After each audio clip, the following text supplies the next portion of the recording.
If you don't have something to hope for, you don't have any dreams. That's why that's so critical. Ladies and gentlemen, there are no age restrictions on having dreams. I'm so old right now, my birthday candles cost more than the cake. But there's still things I want to accomplish, I want to do. And don't make the mistake I made. I went to Notre Dame, we took a program on the bottom, we took it to the very top. And for 9 straight years, we went to a January 1 ball, the sugar, the cotton, the orange, and the fiesta. Nobody's done it before, nobody's done it since. It's a thing I regret. Because the rule of life, it said you're either growing or you're dying. Trees either growing or it's dying. So's a marriage, so's a grass, so's a business. It has everything to do with you're trying to get better, you're trying to maintain. We got on top of the University of Notre Dame and everybody's criticized you. We finished second in the country. Everybody called me an idiot. Guy finishes last in medical school, they call him doctor. I didn't think that was fair. But you get on top, you say, this is pretty good, let's not risk it, let's not jump it, let's maintain it. Anytime you try to maintain anything in your life, ladies and gentlemen, you have no excitement, never come up with any new ideas, you'll have no reason to celebrate, you're just going through. If I left the University of Notre Dame, I never thought I'd coach again. Because where to go from Notre Dame, according to my mother, you go directly to heaven, you sit by the Pope, you don't coach anymore. When I found out, I wasn't tired of coaching, I was tired of maintaining. Don't maintain any phase of your life because you're either growing or you're dying. It has everything to do with what dreams. Whatever dream you have, remember the word win. Win stands for what's important now. Whatever you want to do, ask yourself 25 times a day, what's important now? Evaluate the past, focus on the future. It'll tell you what you have to do in the present. And the fourth checklist, and this is critical, make good choices. Wherever you are, good or bad, because of choices you make. Choosing to do drugs, drop out of school, join a gang, have 5 children on the way left, you're choosing to have difficulties in your life. Make good choices. How do I make good choices? By following 3 simple rules. Ladies and gentlemen, I only have 3 rules for our children, 3 rules for me, 3 rules for our football team. And these rules, I guarantee you don't need any more.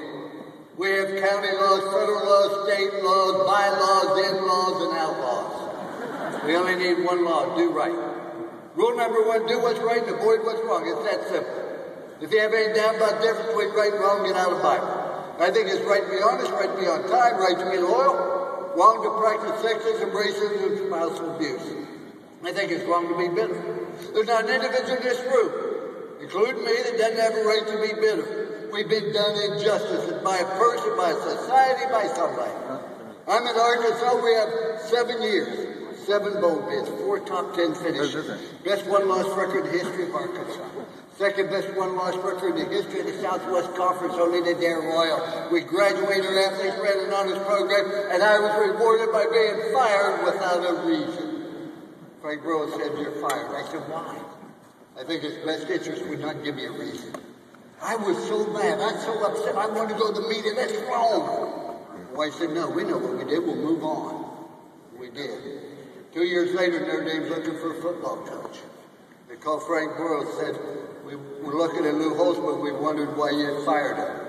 He said, dumbest thing I've ever done. He said, if you can hire Lou Holtz, don't even talk to anybody else. Go hire him immediately. I'm trying to hire him back, which he did. I ended up at the University of Notre Dame because of a strong recommendation of the guy that fired me. That would have never happened if I'd been bitter. And I'm not saying you don't have a right to be bitter, but I guarantee you get bitter when you pass away, your spouse is going to have to hire 6 pallbearers because you ain't going to have friends. My wife gets mad when I tell this joke. It's the only joke I tell.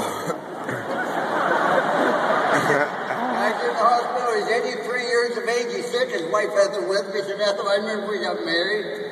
He said, I got fired from 2 jobs, and every day, all the time, you're right with me, encouraged me, supported me. And I joined the Army. You joined the nurse course so you could be with me. And when I was wounded, you're right there with me, encouraging me and supporting me. And after the service, I started 5 businesses. They all failed. You stayed with me, encouraged me, and supported me. Here I am in the hospital, 83 years of age. You're still here encouraging me, supporting me. He said, I want you to know, Ethel, I've come to the conclusion you're bad luck. Not that dog, somebody else's fault. Rule number 2. Do everything to the very best of your ability with the time allotted. See, ladies and gentlemen, not everybody can be first team, All-American, All-Conference, but everybody can be the best they're capable of being. And I learned this from Woody Hayes when I coached for him. We were fortunate enough to win the national championship. Your obligation as leaders is not to be well-liked, not to be popular. Your obligation to make your children, your athletes, and other people the very best they can be, and that's by having standards. The freedom to swing your fist ends where the other guy's nose begins. You have the right to fail. You do not have the right to cause other people to fail, because you don't do everything to the very best of your ability. And I guarantee you, every time you do something less than the best of your ability with the time allotted, your self-image goes down. Not because somebody's looking or goes down, it's just the way you live. The third rule, and the last rule we have, show people you care. Genuinely show people you care. There's not one person in this audience that doesn't have a problem, doesn't have a difficulty, doesn't have an obstacle. Not a person that's obvious in this audience doesn't need a kind word, a smile, and encouragement. We all have problems. But don't tell people about your problems, because you know what I found? 90% don't care. And the other 10% are glad you got them, so you're better off keeping yourself. But we all need encouragement. My wife's a stage 4 cancer survivor. And we're opposite as night and day. She said opposites attract and then attack. And she doesn't do interviews, but she did one. And they asked her, what did you learn from having cancer, stage 4? She said, I learned how much my family loved me. Ladies and gentlemen, we didn't love my wife anymore because she had cancer. We showed her. Why did we have to wait for her to have cancer before she knew how much her family loved her? And this is true all the time. Let people know you genuinely care. Ladies and gentlemen, those are the only 3 rules you need. Because everybody you meet is going to ask 3 questions. These are the 3 questions everybody asks. Question number 1, can I trust you? Without trust, there can be no relationship. My wife can trust me, I can trust her. You have to have trust. Now, how do you generate trust? Simple. Do the right thing.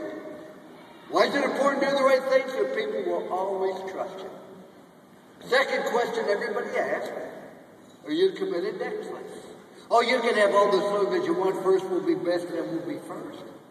You send a message whether you're committed to excellence by the standard you have. And the last question everybody asks, do you care about me? When you walk into rooms, your attitude, hey, here I am, look at me, it's all about me. When you walk into your attitude, is there you are, how can I help you, what can I do?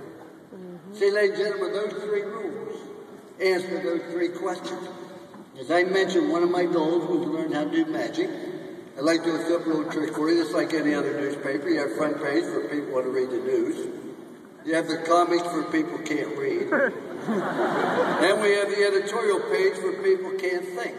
But here's what I want you to do. I want you to take 2 people. It could be anybody in this world.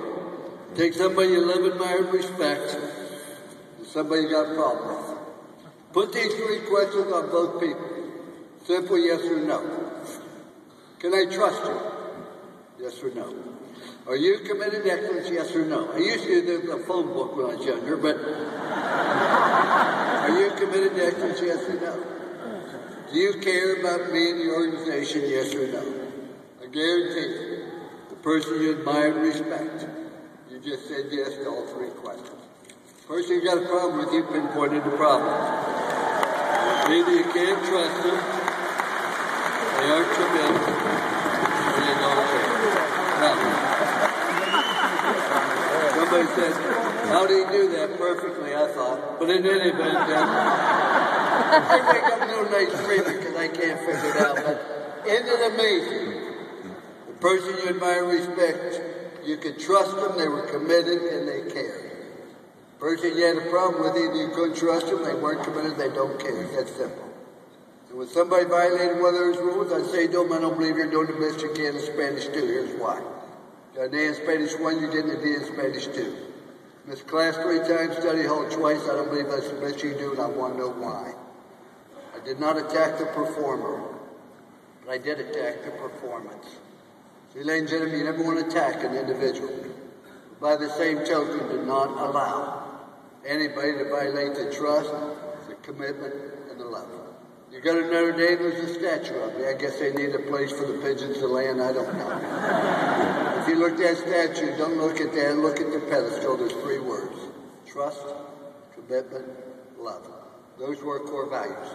If you follow those 3 rules, you'll always make good choices. I could talk for an hour about each of those 4 things, about attitude, about staying focused on your purpose, about dreams, and about making good choices.